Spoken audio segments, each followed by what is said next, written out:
Hello students, नित्यम classes में आपका स्वागत है। I am Sachin Rathore.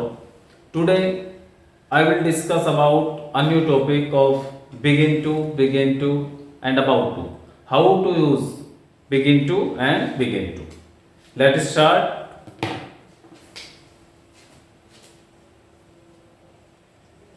Begin to begins to and begin to। क्या होता है प्यारे बच्चों, जब कहीं वाक्य में लगता है,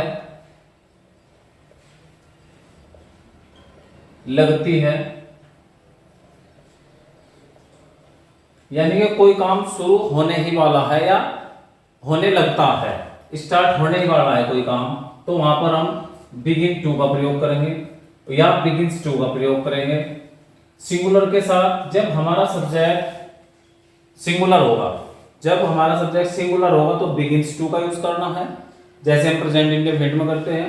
और अगर हमारा सब्जेक्ट प्लूरल होगा तो हम बिगिन टू का प्रयोग करेंगे, ये सिंगुलर के साथ, और इसका यूज हम प्लूरल के साथ करेंगे। और बिगिन टू का प्रयोग हमें करना है जब वाक्य के अंत में लगा, लगी, लगे, यानी कि पास्ट में कोई बात हमें महसूस दे तो हम बिगिन टू का प्रयोग करेंगे। स्ट्रक्चर हमारा होगा सब्जेक्ट, फिर बिगिन, बिगिंस टू या बिगिन टू। अगर सिंगुलर सब्जेक्ट है तो बिगिंस टू और प्लूरल है तो बिगिन टू, प्लस वर्ब की फर्स्ट फॉर्म, फिर ऑब्जेक्ट। ये हमारा सब्जेक्ट रहेगा यदि वाक्य में लगता है। अगर वाक्य के अंत में लगा, लगी, लगे आए तो हमें यूज करना है subject began to plus verb first plus object. For example हम सेंटेंस लेते हैं 2-3। फॉर एग्जाम्पल, वह खाना बनाने लगती है, तो बात प्रेजेंट की हो रही है, यानी कि काम शुरू होने वाला है। वह खाना बनाने लगती है, तो हम इसको कैसे बनाएंगे? सबसे पहले सब्जेक्ट का यूज करना है according to our structure. Subject के बाद हमें देखना है कि सिंगुलर है या प्लूरल है।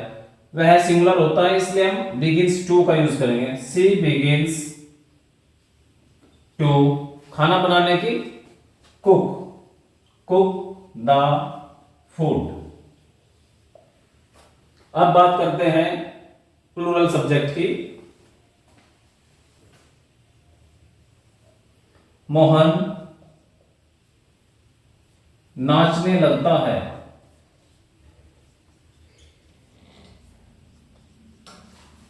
मोहन नाचने लगता है, तो हमें देखना है कि मोहन सिंगुलर है तो हम यूज करेंगे मोहन बिगिंस टू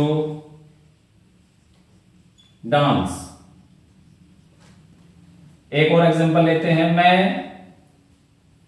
अपना पाठ याद करने लगता हूं। तो इसमें हमें क्या देखना है? आई जो है वो यहां पर प्लूरल का काम करेगा।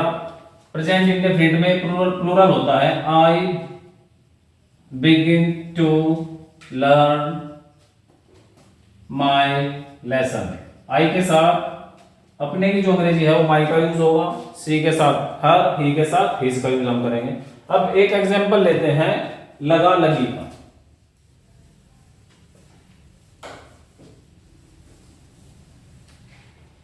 फॉर एग्जाम्पल, वर्षा होने लगी, तो इसमें क्या है? इसमें बात पास्ट की हो रही है, तो वर्षा के साथ हम सब्जेक्ट इट का यूज करेंगे। हमारा सब्जेक्ट कोई भी हो, सिंगुलर या प्लूरल, सभी के साथ हमें बिगिन टू का ही यूज करना है। It began to rain. पिताजी अखबार पढ़ने लगे। तो पिताजी सब्जेक्ट हमारे, father begin to read the newspaper. अब इसी वाक्य को हम दूसरे तरीके से भी बना सकते हैं। कैसे बना सकते हैं, आइए देखते हैं। इन्हीं वाक्यों को हम दूसरे तरीके से भी बना सकते हैं। उसमें हमें यूज करना है सब्जेक्ट प्लस स्टार्ट्स। सिंगुलर के साथ स्टार्ट्स का यूज होना है, प्लस वर्ब की फर्स्ट फॉर्म में आईएनजी का यूज होगा, प्लस ऑब्जेक्ट। प्लूरल के साथ सब्जेक्ट स्टार्ट, यहां पर स्टार्ट रहेगा ना कि स्टार्ट्स, प्लूरल के साथ, फिर वर्ब की फर्स्ट फॉर्म में आईएनजी प्लस ऑब्जेक्ट। अगर वाक्य पास्ट में हो, ये दोनों प्रेजेंट के लिए हैं। अगर वाक्य पास्ट में आए तो सभी सब्जेक्ट के साथ, सिंगुलर हो या प्लूरल हो, सभी के साथ हमें क्या करना है, स्टार्ट की सेकंड फॉर्म लगानी है। Subject started, verb first ING, object. ये हमारा पास्ट के लिए स्ट्रक्चर होगा। पास्ट के लिए हमारा स्ट्रक्चर होगा subject started plus verb first ING object. कैसे, फॉर एग्जांपल देखते हैं। हम अपना काम करने लगते हैं या शुरू करने लगते हैं, ऐसा भी हो सकता है। तो ये वी जो होता है ये प्लूरल है, इसलिए हमें यूज करना है इस वाले स्ट्रक्चर का। वी स्टार्ट डूइंग, अपने की अंग्रेजी, वी के साथ आर, यू के साथ योर, आई के साथ माई, ही के साथ his. We start doing our work.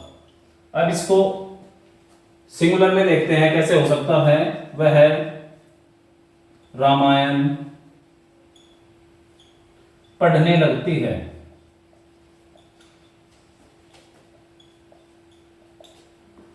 तो वह सिंगुलर सब्जेक्ट है, इसलिए हम यूज करेंगे सी स्टार्ट्स रीडिंग। रामायण से पहले हमें दा का यूज करना है, द रामायणा। अब बात कर लेते हैं पास्ट वाले स्ट्रक्चर की। एक एग्जांपल पास्ट वाला लेते हैं।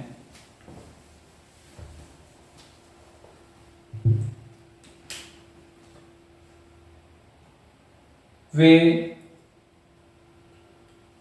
स्कूल जाने लगे।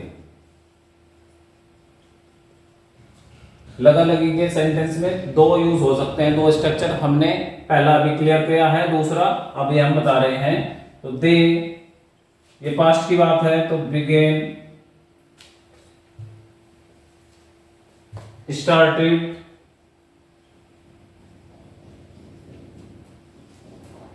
Going to school.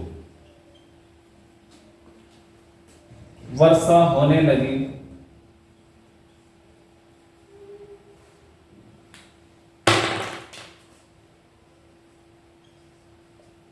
तो इट स्टार्टेड रेनिंग। आज हमने एक टॉपिक क्लियर किया है, जब वाक्य के अंत में लगता है, लगती है, लगते हैं, लगा, लगी, लगे आदि शब्द आए। इसके बनाने के दो रूल हमने आपको क्लियर कराए हैं। आशा है आपको आज की क्लास अच्छी लगी होगी। ऐसे ही इंटरेस्टिंग क्लास देखने के लिए नित्यम क्लासेस के साथ जुड़े रहिए। कीप वॉचिंग नित्यम क्लासेस। Thank you.